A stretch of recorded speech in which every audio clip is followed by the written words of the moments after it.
Hello everybody, welcome back to the channel. We will be talking about Ninjago Dragons Rising Season 4 Part 1 and breaking down my thoughts, but before we dive into any of that, this is your official spoiler warning. You have been warned, so I would recommend clicking off this video because you have been warned that there will be spoilers. Alright, you off? Good. Alright, let's get started, shall we? Alright, so starting us off, from all the twists and turns from Sora's parents being revealed as loyalists to the ritual of unrooting, I thought there was a lot to unpack, and I think we should start with the ritual of unrooting, shall we? Um, it was interesting. I wish we'd have gotten more Lloyd. He seemed pretty cool. Like, I like that they brought back Jillian Michaels. That was fun. I just wish we had, a little bit more of that. But that's fine. I feel like the ritual was just kind of confusing to me, at least. I know the theme was connection and all. I just don't know how to feel about the ritual. It seemed kind of weird. I'm not gonna lie. I expected more from it. I can't lie. And next we have this little snippet I want to talk about here.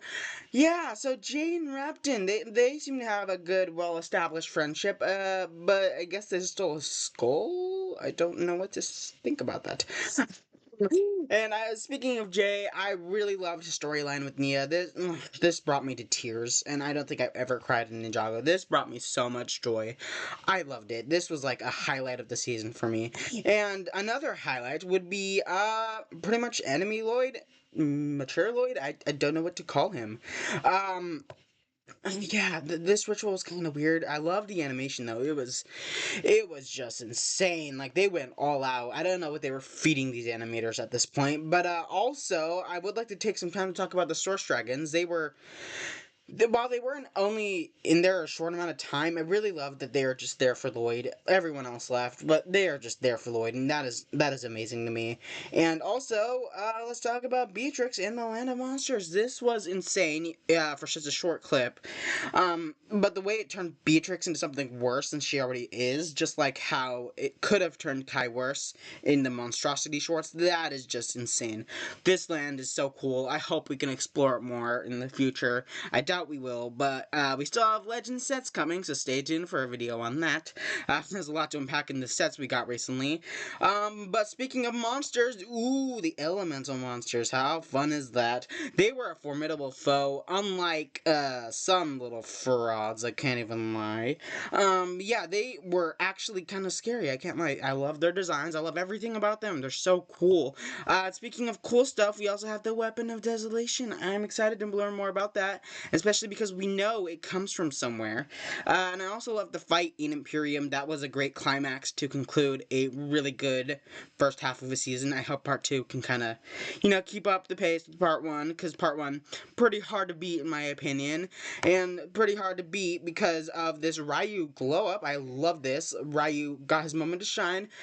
He's been getting so many moments lately, like it's absolutely insane. He got Spinjitzu, he learned how to fly, he got that power up here. This is just insane. And speaking of insane, the design of Umbrazelvis is just insane. Like they went all out with the animation, the scenery, all of it.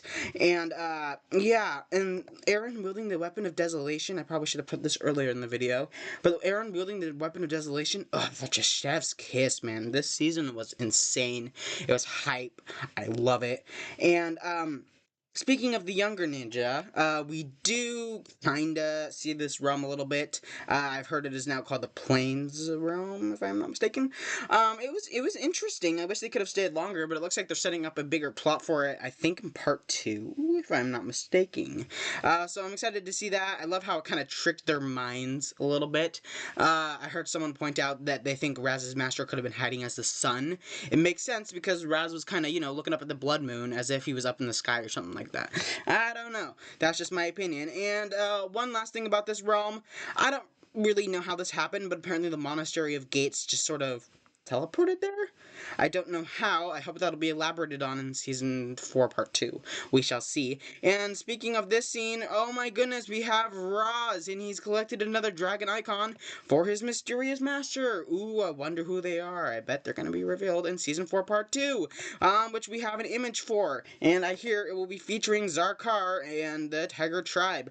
But overall, I would rate this season a 9 out of 10. It was a pretty good season. These are just my quick thoughts. I hope to do a more in-depth analysis of Season 4 when my house is not kind of chaotic right now because we're getting my hot tub fixed. So again, this season was pretty good, but be sure to like and subscribe for more videos down the line. Stay tuned, all that stuff. Be sure to comment your thoughts on season 4. You know, like this video, all of that. And sorry, my house is kind of chaotic right now. Like I said, I'm getting my hot tub fixed. So yeah, with that said, that'll do it for this video. Peace out, ninjas.